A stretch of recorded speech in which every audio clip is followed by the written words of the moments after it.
मैं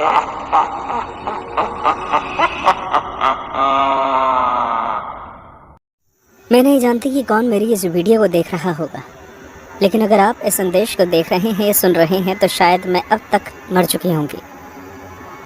मैं जानती हूँ आपको लग रहा होगा कि मैं बहुत ही ज़्यादा ड्रामा कर रही हूँ, लेकिन मैं आपसे वादा करती हूँ कि ऐसा कुछ नहीं है।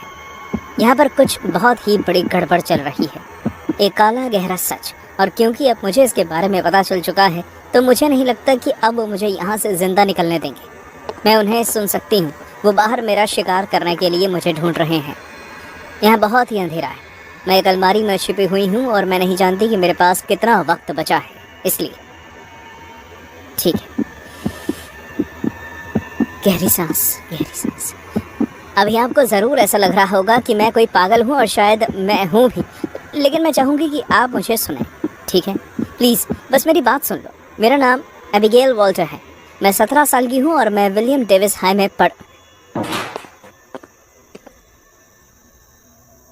पता है क्या, ये सब बातें ज़रूरी नहीं है। मेरे पास आपको सारी डिटेल्स बताने का वक्त नहीं है। मैं कोशिश करती हूँ और सिर्फ ये बताने पर फोकस करती हूँ कि मैं यहाँ पहुँची कैसे। विंटर ब्रेक्स आ गई और हमारा स्कूल कुछ हफ्तों के लिए बंद हो गया। सभी लोग बहुत उत्सुक थे। मेरा मतलब है कि क्रिसमस के लिए कौन उत्सुक नहीं होता। चमचमाती लाइट्स, बर्फ, मैरिया कैरे। मैं पूरी उम्मीद लगाकर बैठी थी कि छुट्टियों में बहुत मजा आने वाला है, जब तक आखिरी हफ्ता नहीं आया। तो मैं अपनी मॉम के साथ अकेली रहती हूँ और हमेशा से रही हूँ, जहाँ तक मुझे याद है। मेरे डैड एक पियक्कड़ थे जो मेरे पैदा होने के कुछ सालों बाद भाग गए, और तब से सिर्फ मैं और मेरी मॉम ही एक दूसरे का सहारा रहे हैं, और हम हमेशा एक साथ क्रिसमस मनाते हैं। लेकिन इस बार चीजें कुछ अलग थी। कुछ महीनों पहले ही मेरी मॉम की शहर में एक बड़ी इंश्योरेंस कंपनी में बहुत ही अच्छी नौकरी लगी थी, और कंपनी ने उन्हें छुट्टियों में 2 हफ्ते की कॉन्फ्रेंस मीटिंग के लिए शहर से बाहर बुलाया था। वो मुझे क्रिसमस पर अकेला छोड़कर उस कॉन्फ्रेंस के लिए दूसरे शहर चली गई। उन्होंने मुझे भी अपने साथ आने को कहा था, लेकिन छुट्टियों के समय में दूसरे शहर, वो भी एक कॉन्फ्रेंस मीटिंग के लिए, ये सुनकर मुझे और भी बोरियत महसूस होने लगी। इसलिए मैंने मना कर दिया। न जाने मैंने उन्हें ऐसा क्यों कहा, काश मैंने ये ना कहा होता। लेकिन अब रोने से कोई फायदा नहीं है, आंसू मेरी जान नहीं बचा सकते। मुझे स्ट्रांग रहना होगा। ठीक है, लंबी सांसें। तो मेरी मॉम के जाने से पहले कैरोलीन बेकर हमारे घर एक रात डिनर पर आई। कैरोलीन, वेल, अब मैं नहीं जानती कि आखिर कैरोलीन है कौन। वो मेरी बेस्ट फ्रेंड हुआ करती थी। हम दोनों अपनी फ्रेशर्स पार्टी पर मिले थे और तब से हम पक्के दोस्त बन गए थे। वो सर्दियों की हर छुट्टी में अपने परिवार के साथ जंगल में बने उनके एक कॉटेज में वक्त बिताने जाती थी। उसके पेरेंट्स को शिकार करना पसंद था। उसने बताया था कि वो उसके परिवार का एक पुराना रिवाज है, ऐसा कुछ जो वो बरसों से करते आ रहे हैं। उन्होंने वहाँ एक छोटा सा सुंदर कॉटेज बनाया हुआ था, जहाँ वो कैंप भी लगाते थे। घर आने से पहले क्रिसमस की सारी छुट्टियाँ वहीं बिताते थे। इस बार कैरोलीन ने मुझे अपने साथ ले जाने का फैसला किया। मुझे इस बारे में ज्यादा सोचना भी नहीं पड़ा। मेरी मॉम शहर में नहीं होने वाली थी और कैरोलीन ने मुझे उसके साथ आने को कहा। मेरे पास इससे बढ़िया ऑप्शन कोई नहीं था। मेरी बेस्ट फ्रेंड और उसके परिवार एक साथ एक मजेदार क्रिसमस मनाने का मौका, और क्या चाहिए। आखिर इसमें क्या गलत हो सकता है? हम पिछले 1 घंटे से घर ढूंढ रहे हैं डैड, आखिर वो चुड़ैल है कहाँ? सब्र रखो मेरे बच्चे, वो अभी भी यही है। मुझे इस बात पर यकीन है। शायद आपसे इस बार कोई गलती हुई है, आपने भी पुराना सेंट सूंघ लिया होगा। नहीं, ये उसकी खुशबू है। आप एक नौजवान के खून की खुशबू कभी नहीं भूल सकते। ये बहुत ही अलग होती है, बहुत ही ताज़ी। मेरा विश्वास करो, वो बहुत करीब है। ठीक है फिर, लेकिन मैं बहुत ही ज्यादा गुस्सा हो जाऊंगी अगर मैं अगले 30 घंटे और उसे ढूंढती हूँ और वो नहीं मिली तो, क्योंकि किचन में हमारा सूप ठंडा हो रहा है। सूप को तो हम दोबारा भी गर्म कर सकते हैं, इसमें कोई बड़ी बात नहीं है। लेकिन ये, चलो, खड़े रहने से कुछ नहीं होगा, आओ उसे ढूंढे।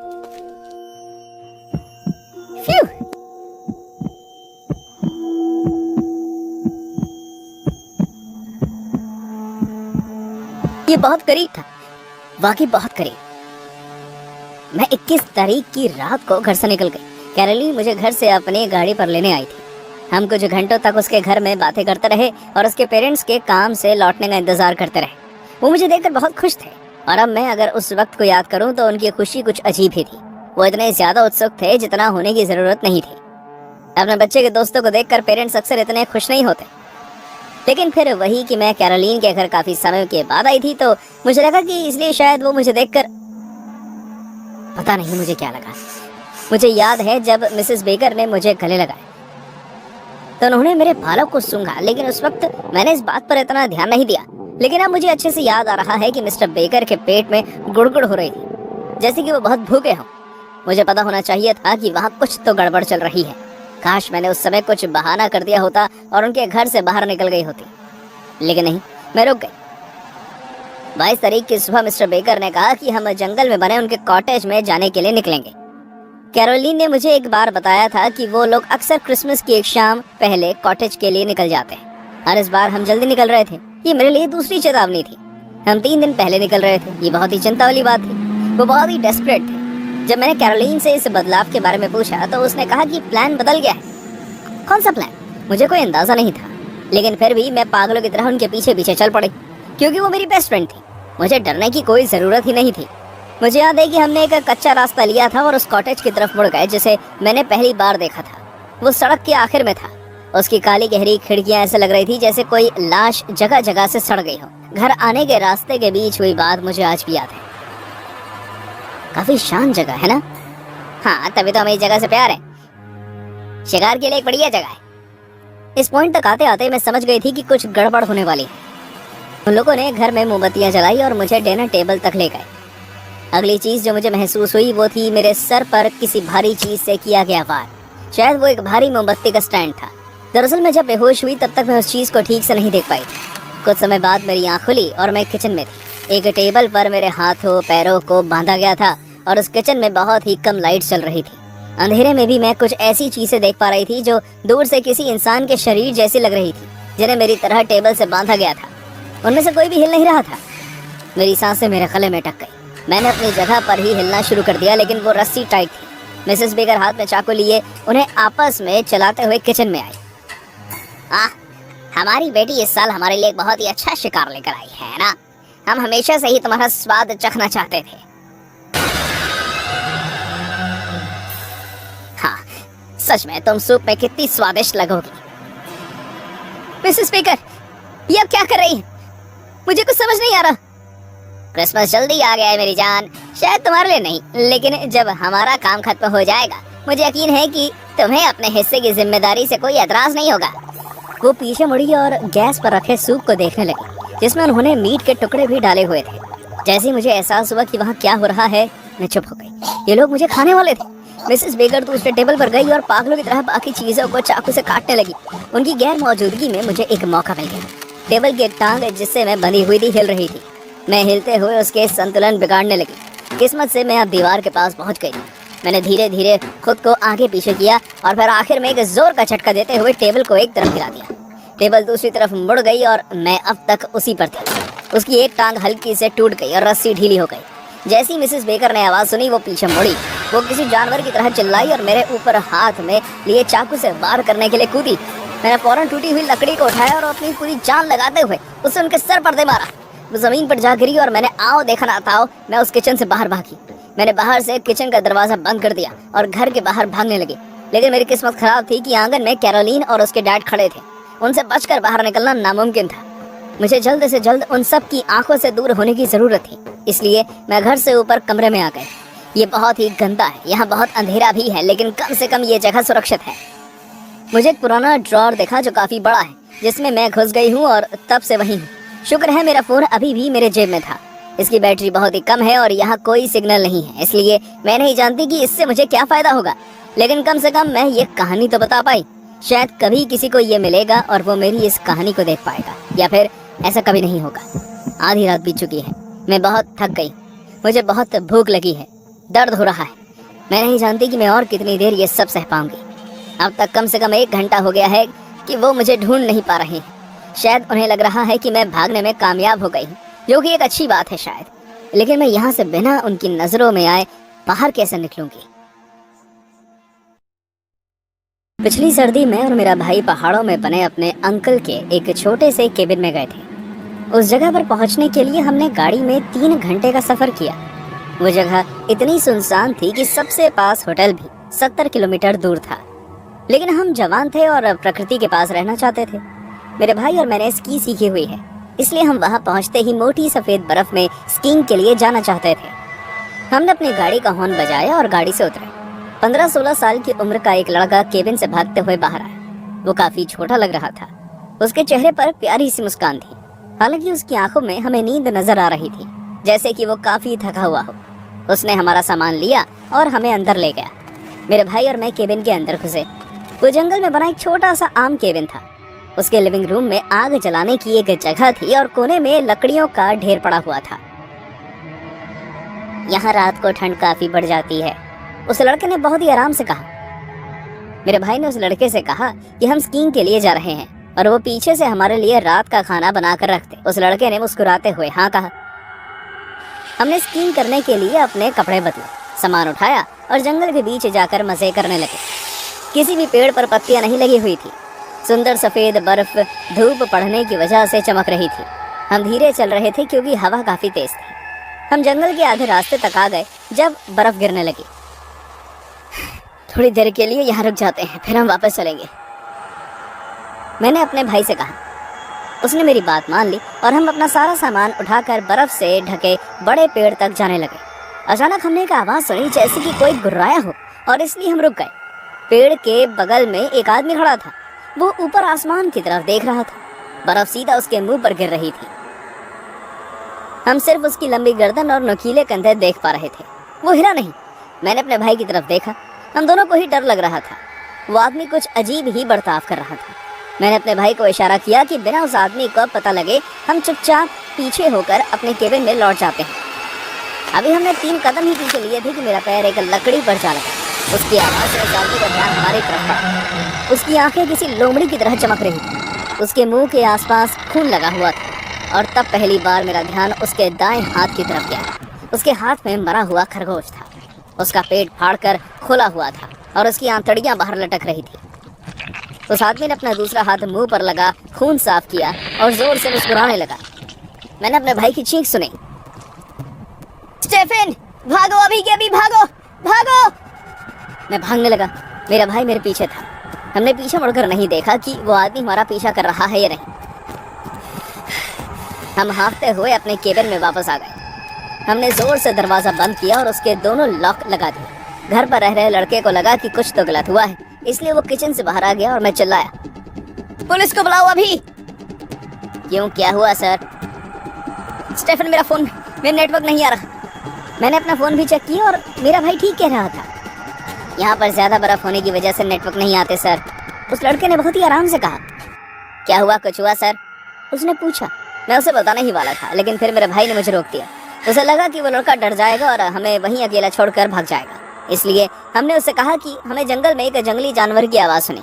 उसके बाद वो आराम से वापस खाना बनाने चला गया। करीब आधे घंटे बाद जब हम शांत हो गए तो हमें बहुत शर्मिंदगी महसूस हुई, इसलिए हमने उस आदमी के बारे में सोचना बंद कर दिया और अपने अपने कमरे में फ्रेश होने चले गए। कुछ समय के बाद जब हम खाना खाने के लिए बाहर आए, अचानक लाइट चली गई। बाहर बहुत ही तेज बर्फीला तूफान शुरू हो गया। तेज हवाओं की वजह से हम शीशे की खिड़की की फटफड़ाती हुई आवाज सुन सकते थे। हेलो, तुम कहाँ हो? क्या नाम था उसका? हमने उससे कभी उसका नाम पूछा ही नहीं। मैं और मेरा भाई उस लड़के को ढूंढ रहे थे जब अचानक हमने किसी के पैरों की आवाज सुनी। वही हमारे केबिन के बाहर था। मेरा भाई और मैंने दाएं तरफ बनी बड़ी सी खिड़की की तरफ धीरे धीरे मुड़कर देखा और अचानक बिजली कड़की। उस आदमी को हमने जंगल में देखा था। वो हमारे लिविंग रूम की खिड़की पर खड़ा था। उसने अपना हाथ खिड़की पर लगाया हुआ था और वो अपना सर खिड़की से टिकाकर ठीक हमारी आंखों में देख रहा था। उसने अपना मुंह खोला और अपने खून से लथपथ जीभ से अपने होठों को चाटने लगा। उसकी आंखें एक बार भी नहीं झपकी और ना ही हिली। मेरी आवाज गले में ही अटक गई। मैं बर्फ की तरह जम गया था और तभी वो लड़का हमारे सामने ऐसे आया जैसे इस पूरे वक्त तक वो जानबूझकर छुपा हुआ था। क्या कोई परेशानी है सर? ये वही है। ये वही है जिसने हमें जंगल में देखा था। कौन ये? वो लड़का बहुत ही आराम से खिड़की की तरफ बढ़ा। उसने अपना हाथ उस आदमी के हाथ के सामने लगाया जैसे उसे वो आदमी बहुत पसंद हो और फिर हमारी तरफ मुड़कर देखा। उस लड़के के चेहरे पर भी ठीक वैसे ही मुस्कान आ गई जैसे उस आदमी ने हमें पहली बार देखने पर दी थी। ये मेरे डैड हैं, इन्हें कुछ नहीं हुआ है। क्या? ये तुम्हारे? आपको इनसे डरने की जरूरत नहीं है। जब उनका पेट भर जाता है तो ये किसी को नुकसान नहीं पहुंचाते। मैंने दीवार से अपनी गाड़ी की चाबी उठाई, अपने भाई का हाथ पकड़ा और दरवाजा खोलकर गाड़ी की तरफ भागने लगा। हमें इस बात से कोई फर्क नहीं पड़ता था कि हमने पैरों में जूते पहने हुए हैं या नहीं, हमने ज्यादा गर्म कपड़े पहने थे या नहीं। हम बस अपने रात के कपड़ों में थे क्योंकि हमें जीना चाहते थे। हमने पीछे से उस लड़के को हंसते और चिल्लाते हुए सुना, इन्हें कुछ नहीं हुआ है सर, इन्हें तो बस अपने खाने के लिए शिकार करना पसंद है। मैंने गाड़ी स्टार्ट की और हम वापस सड़क पर आ गए। हमारा सारा सामान वहीं था, लेकिन अब ये वक्त नहीं था कि हम सामान के लिए वापस जाते। हम करीब 2 घंटे तक गाड़ी चलाते रहे, फिर जाकर हमें रात रुकने की कोई जगह मिली। बर्फीले तूफान ने गाड़ी चलाना मुश्किल कर दिया था, लेकिन हम उस पागल बाप बेटे के साथ रहने का जोखिम नहीं उठा सकते थे। जैसे ही हम उस नए होटल में सुरक्षित पहुंच गए, हमने अपने अंकल को फोन किया और उन्हें इस लड़के और उसके पिता के बारे में बताया। मेरे अंकल ने मुझे जो जवाब दिया उसे सुनकर मेरे पैरों से जमीन खिसक गई। इस जगह पर इन्होंने कभी भी केयर टेकर या बाहर का बंदा नहीं रखा था। उस केबिन की चाबी हमेशा घर के दरवाजे के आगे लगे पायदान के नीचे रखी पड़ती थी। जब मुझे एहसास हुआ कि हम एक पागल अजनबी के साथ रह रहे थे तो मेरे रोंगटे खड़े हो गए। मैंने फोन अपने भाई को दे दिया क्योंकि अब मैं उस रात के लिए कोई नई खबर जानने की स्थिति में नहीं था। उसने अंकल को जो कुछ भी हमारे साथ हुआ अच्छे से बताया और उस लड़के और उसके पिता के बारे में भी बताया। अगले दिन हमने पुलिस बुलाई और उनके साथ हम उस केबिन में वापस गए। वहाँ कोई नहीं था, हमारा सामान जा चुका था, शायद वो ही ले गए होंगे। हमारे पास ना तो पैसे थे और ना ही कपड़े, और वहाँ तक कि पैरों में पहनने के लिए कुछ भी नहीं था। उस जगह को अच्छे से साफ कर दिया गया था। हमने अपने डैड को फ़ोन किया और वो अगले दिन हमें नए होटल से लेने और बिल देने के लिए आए। मुझे आज भी यह हादसा बहुत ही अच्छे से याद है। भगवान जाने उस दिन हमारे साथ क्या होता अगर उन दोनों में से किसी के भी पास कोई हथियार होता तो। मैं तय करता कि मैं जिंदगी में कभी भी किसी भी सुनसान केबिन में नहीं रहूंगा। हे गाइस, मेरा नाम रॉबर्ट है। शायद हर वो इंसान जो मुझे यहाँ जानता है उसे पता है कि मैं बस यहाँ का एक लोकल डॉक्टर हूँ, लेकिन पहले मैं एक बड़े शहर में काम किया करता था। जब सबको पता चला कि मैं एक बेहतर जगह में काम कर चुका हूँ तो उन्होंने मुझसे पूछा कि मैं एक छोटे से गांव में वापस क्यों आ गया, क्योंकि यहाँ कमाई कम है और ज्यादातर दिन बहुत ही बोरिंग रहते हैं। मेरा जवाब बहुत ही आसान रहता है, मैं यहाँ शांति के लिए नहीं आया हूँ, ना ही मैं यहाँ अपने परिवार के करीब रहने के लिए आया हूँ। मैं बस डर की वजह से यहाँ आया हूँ। उन लोगों का डर जिन्होंने मुझे बहुत ही बेरहम तरीके से मारने की कोशिश की थी। मैं नहीं चाहता कि उन्हें ये पता चले कि मैं अब भी जिंदा हूँ और वो अपना काम पूरा करने आ जाएं। ये सब तब शुरू हुआ जब मैं बस एक नर्स की नौकरी किया करता था। मैंने हाल ही में यूनिवर्सिटी से अपनी ग्रेजुएशन खत्म की थी और उन नए डॉक्टर्स में से था जो खुद को साबित करने के लिए एक मौके की तलाश कर रहे थे। इस लाइन में आए हर नए डॉक्टर का एक ही मकसद होता है कि वो एक बड़े ऑपरेशन में पेशेंट की जान बचाने की कोशिश कर सके, लेकिन ऐसा कुछ भी तब तक नहीं होता जब तक आपको अनुभव ना हो जाए। अभी इस टाइम तक मैं सिर्फ पेशेंट्स की दवाइयाँ देख रहा था, यहाँ पर क्रिटिकल पेशेंट्स की देखभाल कर रहा था। इसमें गलती होने का चांस नहीं था और मैं इस काम से खुश था। मैं जानता था कि एक बड़े डॉक्टर बनने के लिए ये पहला कदम है, इसलिए मैंने अपने काम को पूरी शिद्दत के साथ किया था। आखिर किसी न किसी को तो ये करना ही था। एक दिन मैं एक पेशेंट की देखभाल कर रहा था। मैं उसे देने के लिए उसकी दवाइयाँ चेक कर रहा था और मैंने देखा कि उसमें दवाई खत्म हो चुकी है, इसलिए मुझे स्टोर में जाकर और दवाई लानी पड़ी। जब मैं वहाँ पहुंचा तो मैंने उस दवाई की एक छोटी बोतल उठा ली, लेकिन मैंने उस पर कुछ अजीब देखा। गलती से भी मुझसे कोई चूक ना हो जाए इसलिए मैंने उस बोतल पर एक्सपायरी देखी तो मुझे पता चला कि ये दवाई तो 5 साल पहले ही एक्सपायर हो चुकी है। क्या ऐसा नहीं हो सकता? मैंने चेक करने के लिए कुछ और दवाइयों की बोतल्स उठाई और उन सब पर भी वही डेट लिखी हुई थी। वो सभी कई साल पहले ही एक्सपायर हो चुकी थी। ये जरूर ही गलती से हुआ है। मैं डायरेक्टर के कमरे में उन्हें इसके बारे में बताने गया। हो सकता है कि इन्वेंट्री में कोई गलती हुई हो। मैंने दरवाजा खटखटाया और अंदर से बहुत ही रूखी आवाज आई। तुम्हें क्या चाहिए रॉबर्ट? ये सही वक्त नहीं है। डॉक्टर कोल, मैं आपको कुछ दिखाना चाहता हूँ। दवाइयों की एक्सपायरी में कुछ झोल है। अभी नहीं बच्चे, मैं बहुत बिजी हूँ। और फिर वो आराम से वहाँ से निकल गए। मैं वहाँ से वापस जाकर किसी दूसरे डॉक्टर से इसके बारे में पूछने वाला ही था कि डॉक्टर कोल के बर्ताव ने मुझे आश्चर्य में डाल दिया। वो बहुत ही शांत और उसी के साथ साथ काफी जोशीले व्यक्ति थे। उसके अलावा अभी नहीं बच्चे, डॉक्टर हमेशा मेरे साथ बहुत ही अच्छे से बर्ताव करते हैं और यहाँ तक कि कई बार तो उन्होंने ये भी कहा है कि मैं उनका सबसे मनपसंद नर्स हूँ। वो मेरे साथ ऐसा नहीं कर सकते। क्या उनके साथ कुछ अजीब हो रहा है? हो सकता है कि उन्हें वाकई कोई परेशानी हो और मैं उनकी मदद कर सकूं। बिना उन्हें पता चलने दिए मैंने पार्किंग लॉट तक उनका पीछा किया और फिर वहां से बाहर जाने वाले रास्ते तक। डॉक्टर कोल कुछ कदम और आगे बढ़े और एक अंधेरी जगह पर जा पहुंचे। वो जगह जो मैं जानता था। जहाँ सभी डॉक्टर्स ब्रेक के समय सिगरेट पिया करते थे। लेकिन उस वक्त बर्फ पड़ रही थी, इसलिए कोई बाहर नहीं निकला। जब वो वहाँ पहुंचे, कोई पहले से ही डॉक्टर का इंतजार कर रहा था। एक बहुत ही लंबा, ताकतवर और इसका ज्यादातर शरीर इंतजार कर रहा था। जब डॉक्टर आए तो उस आदमी ने अपने सर से टोपी निकाली और अपनी शक्ल दिखाई। एस्टन, तुम्हें देखकर बहुत अच्छा लगा। तुम बहुत ही लेट आने लगे हो। क्या तुम नर्स के साथ बिजी रहते हो? वहां से निकलना मेरे लिए बहुत मुश्किल होता जा रहा है। जो मुझे डर है कि वो मेरे ऊपर कड़ी नजर रखे हुए हैं। उन्हें शक हो गया है। क्या तुम पैसे लाए हो? क्या तुम दवाइयाँ लाए हो? क्या मैंने कभी तुम्हें निराश किया है? जो मैं इस आदमी को जानता हूँ। मैंने हाल ही में इसे खबरों में देखा है। ये आदमी बहुत ही खतरनाक है और इस पर गिरफ्तारी का वारंट भी जारी है। इसका डॉक्टर कोल के साथ क्या काम हो सकता है? मैं अपने दिमाग पर जोर डालकर सोचने लगा, लेकिन जैसे ही मैंने दवाई को देखा, मैं सब समझ गया। ए जो, मुझे आज एक और नर्स की शिकायत आई है। उसका ध्यान तुम्हारी दी गई दवाई पर चला गया है। तुम्हें इस काम को पहले से ज्यादा सीरियसली लेना होगा और तारीख पर ध्यान देना होगा। तुम जानते हो कि इस काम में कितना वक्त लग जाता है ना? तुम्हें ये करना ही होगा, वरना ये सिलसिला यहीं खत्म हो जाएगा, समझे? जब मैं कहूंगा तब खत्म होगा। क्या तुम समझ पा रहे हो? सर देखिए, यह एक छोटा सा बहुत ही उत्सुक जानवर है। अचानक मेरे पीछे से किसी नए आदमी की आवाज आई। मेरा खून जैसे जम सा गया हो और मेरे शरीर को लकवा मार गया हो। वो मेरे ही बारे में बात कर रहा था। दोनों आदमियों ने मेरी तरफ देखा और मैंने पीछे मुड़कर उस आदमी को देखा। ओह, बहुत बढ़िया, इसे यहाँ लेकर आओ। इससे पहले कि मैं कुछ कर पाता, मेरे पीछे खड़े आदमी ने जोर से मेरे पेट पर लात मारी और मैं जमीन पर जा गिरा। वो आदमी मुझे बालों से पकड़कर जो तक ले गया और उसके पैरों पर मुझे गिरा दिया। रॉबर्ट, क्या तुम इसे जानते हो? ये नया नर्स है। इसमें बहुत एनर्जी है और ये बहुत सवाल पूछता है। मुझे यकीन है कि ये दुनिया को बचाना चाहता है। ओह, ये तो बहुत ही प्यारी बात है। तुम क्या सुन रहे थे? क्या तेज हवा तुम्हें यहाँ खींच लाई, प्यारी तितली?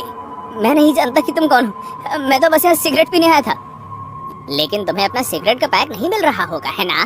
मैंने तुम्हें बहुत देर तक बातें सुनते हुए देखा है। क्या वाकई? डॉक्टर, तो तुम्हें क्या लगता है हमें इस बच्चे के साथ क्या करना चाहिए? मुझसे सवाल मत पूछो। माफिया खिलाड़ी तुम हो। तुम अपना काम बेहतर जानते हो। सही कहा था। तुम जानते हो मैं ही हूँ वो बुरा आदमी, है ना? प्लीज मुझे मत मारिए, मैं किसी से कुछ नहीं कहूँगा। बहुत बढ़िया, अब इससे सब कुछ बदल जाएगा। क्या तुमने सुना भी नहीं? इसने कहा कि ये किसी को कुछ नहीं बताएगा। ये सुनकर तो हमारा दिन बन गया बॉस। जो, क्या तुम जल्दी कर सकते हो? अगर हम लेट हो गए तो लोग सवाल करने लगेंगे।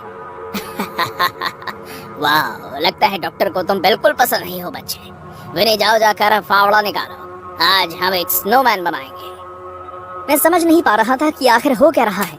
बस मैं वहाँ उस आदमी को बर्फ में एक गड्ढा खोदते हुए देखता रहा और दूसरा आदमी जोर जोर से मेरे ऊपर अपने पैर से वार करता रहा। मैं रो रहा था, उसके अलावा मैं कुछ नहीं कर पाया। मैंने देखा कि डॉक्टर कोल मेरी मदद ना करते हुए साइड पर खड़े सिगरेट पी रहे थे। उनकी नजरों ने मुझे कमजोर कर दिया। मैं बस इतना ही देख पाया। मैं दर्द में था, लेकिन जिस बात से मैं सबसे ज्यादा निराश हुआ था वो थी उनकी नजरअंदाजगी। कुछ मिनटों बाद मेरे शरीर पर इतने जख्म थे कि मैं हिल भी नहीं पा रहा था। वो माफिया इस बात को जानता था, इसलिए उसने अपने पैरों से ही मुझे इस गड्ढे में धक्का दे दिया। वो लोग हंसने लगे, मेरा मजाक बनाने लगे। मेरे शरीर पर लगातार बर्फ डाली जा रही थी। कुछ मिनटों बाद सब चले गए। मैंने वहां से निकलने की कोशिश की, लेकिन मैं नहीं हिल पा रहा था। मेरा शरीर दर्द भी कर रहा था और सुन भी पड़ गया था। मैं एक बर्फ की कब्र में कैद हो गया था और धीरे धीरे मैं मर रहा था। मैं अब और सांस नहीं ले पा रहा था और वो बर्फ मुझे ऐसी लग रही थी जैसे वो मुझे आग की तरह जला रही हो। उस वक्त मुझे कुछ भी समझ नहीं आ रहा था। मुझे कोई ज़रूरत नहीं थी एक्सपायरी दवाइयों की शिकायत करने की, ना ही मुझे डॉक्टर का पीछा करने की ज़रूरत थी। मुझे कुछ भी नहीं करना चाहिए था। आखिर मुझे सही के लिए खड़ा होने का क्या मिला? मेरे हिसाब से कोई भी ठीक नहीं कर रहा था। कोई भी मुझे बचाने नहीं आ रहा था। मैं बस बहुत दर्द में था। मेरी आंखें धीरे धीरे बंद हो गई और फिर अचानक मुझे तेज रोशनी का एहसास हुआ। क्या मैं मर चुका था? नहीं, वो तो सूरज की रोशनी थी। जब वो रोशनी ठीक मेरी आंखों के आगे आई, उससे मेरी आंखें बंद होने लगी और फिर मैंने सामने एक जाना पहचाना चेहरा देखा। वो आदमी एक बेघर आदमी था जिसे हम हॉस्पिटल में रहने देते थे। क्या वो छुपा हुआ था? सब कुछ देख रहा था और मुझे बचाने का इंतजार कर रहा था। मैं खुद से और सवाल जवाब नहीं कर पाया।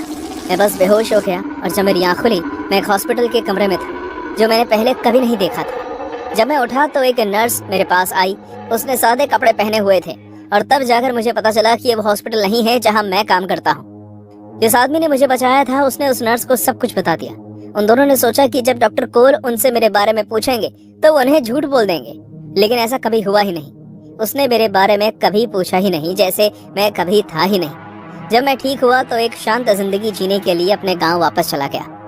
एक दिन शायद मैं डॉक्टर कोल के सारे राज खोल दूंगा, और मैं ये भी जानता हूँ कि मुझे इसके लिए जज किया जाएगा और मुझे इससे कोई फर्क नहीं पड़ता, लेकिन मैं अभी अभी ऐसा कुछ करने की हिम्मत नहीं करूंगा। मैं अपने परिवार और दोस्तों के साथ वक्त बिताना चाहता हूँ। मैं मरना नहीं चाहता।